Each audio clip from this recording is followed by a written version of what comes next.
ആകാശവാണി. നമസ്കാരം. പ്രത്യേക വാർത്താ ബുള്ളറ്റിൻ വായിക്കുന്നത് അശ്വതി. രാജ്യത്ത് ലോക്സഭാ തെരഞ്ഞെടുപ്പിന്റെ മൂന്നാം ഘട്ടത്തിനുള്ള നാമനിർദ്ദേശ പത്രികകളുടെ സൂക്ഷ്മ പരിശോധന അവസാനിച്ചു. തിങ്കളാഴ്ചയാണ് സ്ഥാനാർത്ഥിത്വം പിൻവലിക്കാനുള്ള അവസാന ദിവസം. പത്രിക സമർപ്പിക്കാനുള്ള അവസാന തീയതി ഇന്നലെയായിരുന്നു.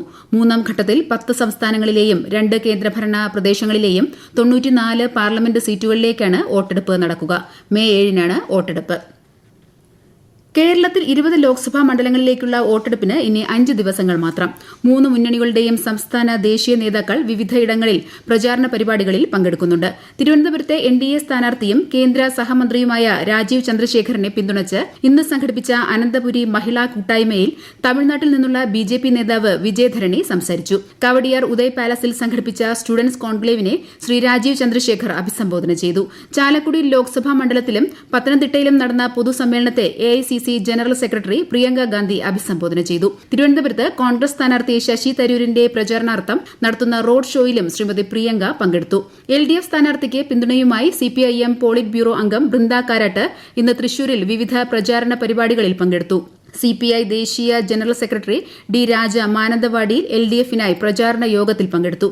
CPM general secretary Sitaram Yechury ആലപ്പുഴയിലും മുഖ്യമന്ത്രി പിണറായി വിജയൻ വടകരയിലും തിരഞ്ഞെടുപ്പ് പരിപാടികളിൽ സംസാരിച്ചു. കഴിഞ്ഞ ദിവസം ഫേസ്ബുക്കിൽ വോട്ടിംഗ് മെഷീനെക്കുറിച്ച് തെറ്റായ വിവരം പോസ്റ്റ് ചെയ്തതിൽ കണ്ണൂർ സൈബർ ക്രൈം പോലീസ് സ്വമേധയാ കേസ് രജിസ്റ്റർ ചെയ്തു.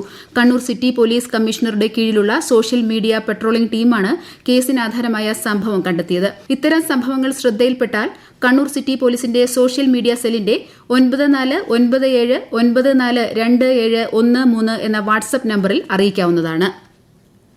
തിരുവനന്തപുരം ജില്ലയിൽ ഉപയോഗിക്കുന്ന ഇലക്ട്രോണിക് വോട്ടിംഗ് മെഷീനുകൾക്ക് തകരാറുണ്ടെന്നും ഇലക്ഷൻ ഉദ്യോഗസ്ഥരും രാഷ്ട്രീയ പ്രവർത്തകരും തമ്മിൽ തർക്കമുണ്ടായെന്നും വ്യാജ വാർത്ത പ്രചരിപ്പിച്ച ഓൺലൈൻ ചാനലിനെതിരെ കേസെടുത്തു. Thiruvananthapuram city cyber crime police സ്റ്റേഷനിലാണ് FIR രജിസ്റ്റർ ചെയ്തത്. നിയമ നടപടി ആവശ്യപ്പെട്ട് ജില്ലാ കളക്ടർ നൽകിയ പരാതിയിലാണ് നടപടി. നിയമ നടപടിക്ക് പിന്നാലെ ഓൺലൈൻ ചാനലിൽ നിന്ന് വാർത്ത പിൻവലിച്ചു. ആരോഗ്യ ഇൻഷുറൻസ് പോളിസികൾ എടുക്കുന്നതിനുള്ള പ്രായപരിധി ഒഴിവാക്കിയതായി റിപ്പോർട്ട്. 2024 ഏപ്രിൽ 1 മുതൽ പ്രായം പരിഗണിക്കാതെ ആർക്കും പുതിയ ആരോഗ്യ ഇൻഷുറൻസ് എടുക്കാൻ അർഹതയുണ്ടെന്ന് insurance regulatory and development authority of India പ്രസ്താവന ഇറക്കി. മുൻപ് 65 വയസ്സ് വരെ പ്രായമുള്ളവർക്ക് മാത്രമേ പുതിയ ഇൻഷുറൻസ് പോളിസികൾ എടുക്കാൻ അർഹതയുണ്ടായിരുന്നുള്ളൂ.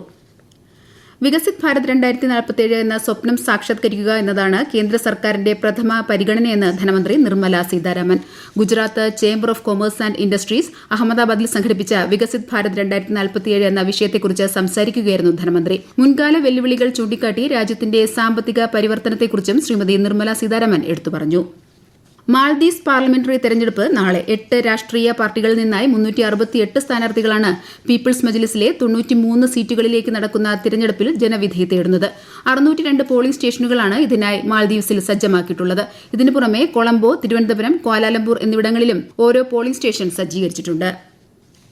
ഇന്ത്യൻ വനിതാ ഗുസ്തി താരങ്ങളായ വിനേഷ് ഫോഗട്ട്, അൻഷു മല്ലിക്, റിതിക എന്നിവർ 2024 പാരീസ് ഒളിമ്പിക്സിലേക്ക് യോഗ്യത നേടി. കിർഗിസ്ഥാനിലെ ബിഷ്കെക്കിൽ നടക്കുന്ന ഏഷ്യൻ ഒളിമ്പിക് യോഗ്യതാ മത്സരത്തിന്റെ സെമി ഫൈനലിൽ വിജയം നേടിയതോടെയാണ് പാരീസ് ഒളിമ്പിക്സിൽ പങ്കെടുക്കാൻ യോഗ്യത നേടിയത്. വിനേഷ് ഫോഗട്ട് 50 കിലോഗ്രാം വിഭാഗത്തിലും അൻഷു മല്ലിക് 57 കിലോഗ്രാം വിഭാഗത്തിലും റിതിക 76 കിലോഗ്രാം വിഭാഗത്തിലുമാണ് യോഗ്യത നേടിയത്.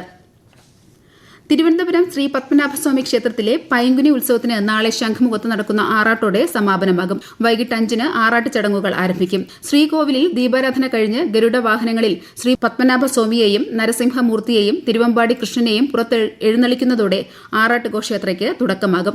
ഉത്സവത്തോടനുബന്ധിച്ചുള്ള പള്ളിവേട്ട ചടങ്ങും മുളയിടൽ പൂജയും ഇന്ന് നടക്കും. പാറമേക്കാവ് തിരുവമ്പാടി ഭഗവതിമാർ വടക്കുനാഥന്റെ ശ്രീമൂലസ്ഥാനത്ത് ഉപചാരം ചൊല്ലി പിരിഞ്ഞതോടെ തൃശൂർ പൂരത്തിന് സമാപനമായി. തിങ്ങി നിറഞ്ഞ ജനസാഗരത്തെ സാക്ഷിയാക്കിയായിരുന്നു ഉപചാരം ചൊല്ലൽ. പാറമേക്കാവ് തിരുവമ്പാടി ഭഗവതിമാരുടെ ഉപചാരം ചൊല്ലലിന് ശേഷമായിരുന്നു പകൽ വെടിക്കെട്ട്. 2025 മെയ് 6-നാണ് അടുത്ത തൃശൂർ പൂരം. ISL ഫുട്ബോളിൽ FC ഗോവ ചെന്നൈയിൻ FC മത്സരം ആദ്യ പകുതി പിന്നിടുമ്പോൾ 1-നെതിരെ 2 ഗോളുകൾക്ക് ഗോവ മുന്നിലാണ്. IPL ക്രിക്കറ്റിൽ ടോസ് നേടിയ ഡൽഹി ക്യാപിറ്റൽസ് സൺറൈസേഴ്സ് ഹൈദരാബാദിനെ ബാറ്റിംഗിനയച്ചു.